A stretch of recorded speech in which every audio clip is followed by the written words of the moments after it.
El 5 de enero de 1942, mientras las calles de Tokio todavía resonaban con los gritos de júbilo por las victorias iniciales, el almirante Isoroku Yamamoto, comandante en jefe de la flota combinada japonesa, reunió a sus oficiales superiores a bordo del acorazado Yamato. Les ordenó comenzar de inmediato los preparativos para la segunda fase de operaciones en el Pacífico. Los informes que llegaban de Filipinas, Malasia y las posesiones del sur mostraban que, en apenas unas semanas, las fuerzas japonesas estaban a punto de dominar todo el sudeste asiático y gran parte del Pacífico occidental. Yamamoto comunicó a su jefe de Estado Mayor, el vicealmirante Matome Ugaki, que deseaba tener listos los nuevos planes antes de mediados de febrero. La rapidez con que se habían producido aquellos triunfos dejó perplejos incluso a los planificadores japoneses y provocó fuertes desacuerdos dentro del cuartel general imperial. Los sectores más agresivos del ejército, encabezados por oficiales ultranacionalistas, querían seguir avanzando sin pausa mientras la suerte acompañara, sin importar cuán lejos llevara eso a las fuerzas japonesas. Sin embargo, otro grupo, liderado precisamente por Yamamoto, veía el futuro con mucha mayor preocupación. El almirante nunca había estado convencido de que abrir hostilidades contra Estados Unidos y Gran Bretaña fuera una buena idea y, desde el primer momento, advirtió que Japón no podría sostener una guerra prolongada contra potencias industriales tan superiores. Por eso Yamamoto permanecía la mayor parte del tiempo en el mar, a bordo del Yamato.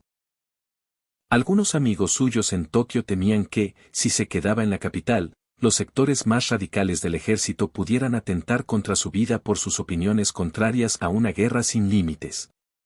Incluso a miles de kilómetros de distancia, sus ideas eran perfectamente conocidas. El propio almirante Ugaki anotaba en su diario la necesidad de una política exterior prudente después de aquel primer mes de éxitos espectaculares.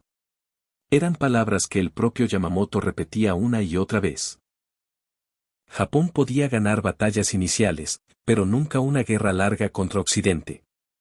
3 meses antes del ataque a Pearl Harbor, Yamamoto se había reunido en secreto con un viejo amigo, Ryoichi Sasakawa, presidente de una poderosa organización ultranacionalista. En el Club Naval Imperial de Chiba, el almirante le había advertido que la guerra era ya inevitable por decisión de los políticos. Al principio todo irá a nuestro favor, le dijo, avanzaremos como un pulpo que extiende sus tentáculos. Apenas un mes después del comienzo de las hostilidades, el pulpo había cubierto casi todo el Pacífico occidental. Pero Yamamoto también le adelantó a Sasakawa que aquella euforia no duraría eternamente. El momento ideal para negociar la paz llegaría cuando cayera Singapur, esa derrota hundiría la moral británica en la India y Londres estaría dispuesto a escuchar propuestas razonables. Yamamoto conocía bien a británicos y estadounidenses. Había formado parte de las delegaciones japonesas en las conferencias navales de Londres de 1930 y 1934, y entre 1926 y 1928 había sido agregado naval en Washington. Sabía que, una vez comenzada la guerra, era imprescindible lograr una gran victoria rápida. Pero también estaba convencido de que, tras esa victoria, Japón solo dispondría de año y medio, 2 como máximo, para alcanzar un acuerdo honorable. Después de ese plazo, la superioridad industrial norteamericana inclinaría decisivamente la balanza. El 5 de enero de 1942 la victoria parecía al alcance de la mano. La flota de acorazados estadounidense había quedado inutilizada en Pearl Harbor, los 2 grandes buques británicos Repulse y Prince of Wales reposaban en el fondo del mar de la China meridional, Manila y la base naval de Cavite eran japonesas, Hong Kong se había rendido. Y nuevas fuerzas desembarcaban ya en las Indias Orientales neerlandesas, Rabaul, Nueva Irlanda y la Salomón. Sin embargo, el ataque a Pearl Harbor no había logrado todo lo que Yamamoto esperaba, los portaaviones estadounidenses, que casualmente estaban en el mar aquel 7 de diciembre, seguían intactos y representaban una amenaza constante. Necesitaba un nuevo golpe espectacular que obligara a los aliados a sentarse a negociar. La caída de Singapur, que él calculaba para dentro de 5 o 6 meses, y que finalmente ocurrió el 15 de febrero, sería importante, pero no suficiente. Por eso ordenó a sus planificadores estudiar nuevas opciones. El ejército rechazó de plano la propuesta favorita de Yamamoto. Un gran ataque a través del Océano Índico, invasión de Ceilán, destrucción de la flota británica del lejano oriente y posterior avance hacia Oriente Medio para enlazar con las fuerzas alemanas que avanzaban hacia los campos petrolíferos del Cáucaso. El ejército no estaba dispuesto a desviar tropas de China y el sudeste asiático para una operación tan lejana. Quedaban dos planes. El Estado Mayor de la Armada en Tokio defendía la conquista de Australia. Tras tomar la Salomón, avanzarían sobre Nueva Guinea, Nueva Caledonia, Fiyi y Samoa, aislando completamente al continente australiano. En el cuartel general imperial ya se estaban creando incluso estructuras administrativas para gobernar Australia y Nueva Zelanda una vez ocupadas. Yamamoto se oponía, llevaría demasiado tiempo y no sería lo bastante impactante como para detener la reacción estadounidense. Además, sabía que el ataque a Pearl Harbor había despertado en los norteamericanos un deseo de revancha que ni siquiera la caída de Singapur aplacaría. En enero de 1942 ordenó elaborar un nuevo plan, el denominado Operación Mi, que preveía una gran batalla aeronaval frente a la isla de Midway con el objetivo de destruir los portaaviones enemigos que habían sobrevivido a Pearl Harbor. Al mismo tiempo envió a Tokio otro proyecto, el Plan AL, que contemplaba la invasión del continente norteamericano a través de las Aleutianas y, en última instancia, la ocupación de Hawái y quizá parte de la costa oeste. Aunque parecieran ambiciosos, ambos planes tenían un único fin: crear una situación militar tan favorable que los políticos japoneses pudieran negociar una paz ventajosa. En Tokio los almirantes discutieron largamente, pero al final Yamamoto impuso su criterio. Se olvidaron entonces la caída de Singapur y la inminente rendición de Bataan y Corregidor, acontecimientos que en otro momento podrían haber servido perfectamente para forzar negociaciones.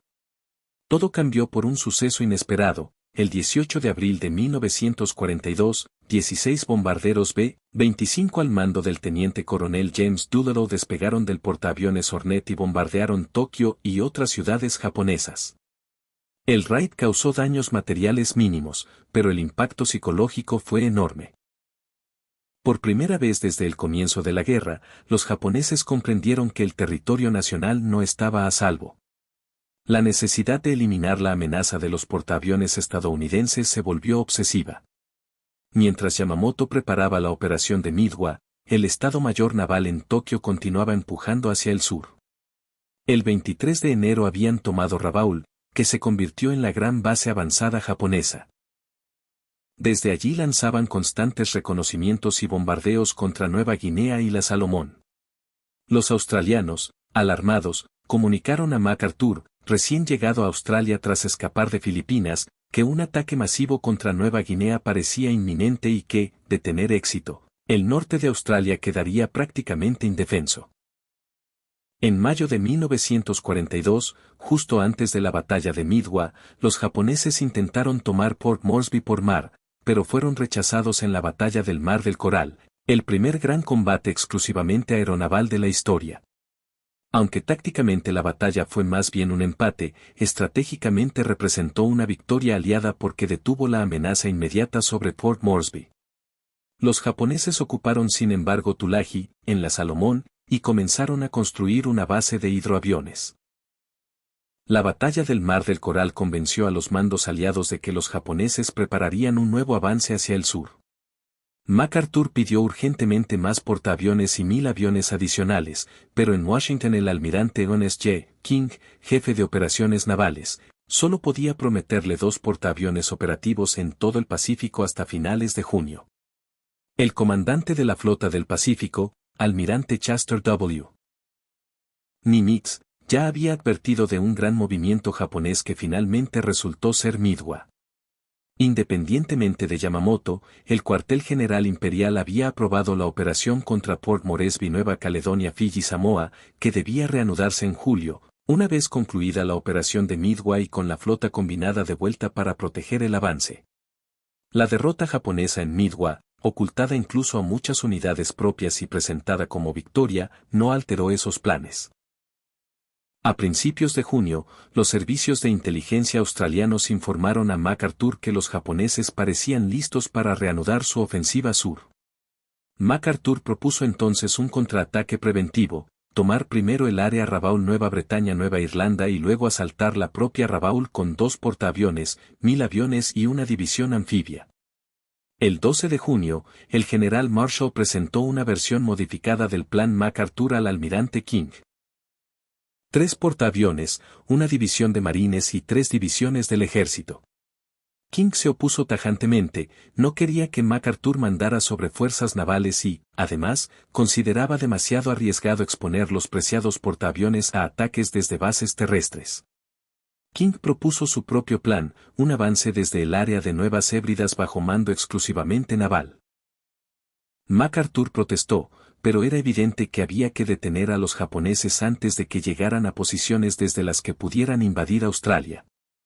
Los jefes del Estado Mayor Conjunto dividieron la operación en fases. La primera, conquista de las islas Santa Cruz, Tulagi y posiciones adyacentes, quedaría bajo control de la Armada. Solo después MacArthur tomaría el mando para limpiar el resto de la Salomón, Rabaul y Nueva Guinea. King ya había comenzado a preparar el terreno con meses de antelación, acumulaba tropas en Nueva Caledonia, reforzaba Samoa y Efate. Convencía al general Arnold para que enviara escuadrones del Army Air Force al sur del Pacífico y creaba una línea defensiva que protegiera las rutas entre Estados Unidos y Australia-Nueva Zelanda. También apartó al almirante Wilson Brown, cuya indecisión en la crisis de la isla Wake le había molestado. Y encargó al contraalmirante Richmond Kelly Turner y al general de marines Holland Smith desarrollar nuevas técnicas de guerra anfibia. Turner propuso un plan en 4 etapas que coincidía exactamente con la visión estratégica de King. Primero, consolidar la línea sur. Segundo, avanzar por la Salomón hasta el archipiélago de Bismarck. Tercero, tomar Carolinas y Marshall. Cuarto, elegir entre Filipinas o las Indias Orientales Neerlandesas como objetivo final. King lo aprobó de inmediato y designó al vicealmirante Robert L. Gormley como comandante del Teatro Sur del Pacífico y a Turner como jefe de la fuerza anfibia. Todo esto se decidió incluso antes del intento japonés de tomar Port Moresby y Tulagi por segunda vez. Gormley salió de Washington el 1 de mayo rumbo a Pearl Harbor y de allí al sur. Cuando llegó, la ofensiva japonesa en el área ya había comenzado. A finales de junio, los servicios de inteligencia aliados detectaron que los japoneses estaban construyendo un campo de aviación en Guadalcanal. Primero lo vieron aviones de reconocimiento, luego quemaron la hierba de la llanura central, después aparecieron tiendas y comenzaron las obras de un muelle en Nunga. Los observadores de costa australianos confirmaron que las unidades de construcción 11ª y 13ª, equivalentes a los batallones de construcción naval estadounidenses, CABs, llegarían el 4 de julio. La inteligencia de la flota en Pearl Harbor, que había descifrado parte de los códigos navales japoneses, interceptó el mensaje y sacó la conclusión obvia. El 6 de julio, cuando el contraalmirante Turner pasaba por Pearl Harbor rumbo al sur, Nimitz ya sabía dónde iba a desembarcar, solo podía ser Guadalcanal-Tulagi. 2 semanas después, Turner estaba en Wellington, Nueva Zelanda. A bordo del transporte MC Cobley preparando una fuerza anfibia completa que debía estar lista en apenas un mes. Gormley, camino de Melbourne para coordinar con MacArthur, ya presentía el desastre, nadie sabía realmente cómo llevar a cabo una operación anfibia de esa escala y, además, la cobertura aérea sería insuficiente. Tanto él como MacArthur enviaron despachos a Washington recomendando aplazar la operación. King respondió secamente que no, la invasión seguiría adelante según lo previsto. Los preparativos fueron caóticos. Los suministros se cargaron de cualquier manera en los transportes en California, no hubo tiempo ni instalaciones para reorganizar la carga según el orden de desembarco. El 28 de julio, en la isla Coro, Fiji, se hizo un ensayo que resultó un fracaso casi total. Solo un tercio de las tropas logró llegar a tierra y nadie sabía muy bien qué hacer después. El 31 de julio la flota zarpó definitivamente hacia la Salomón.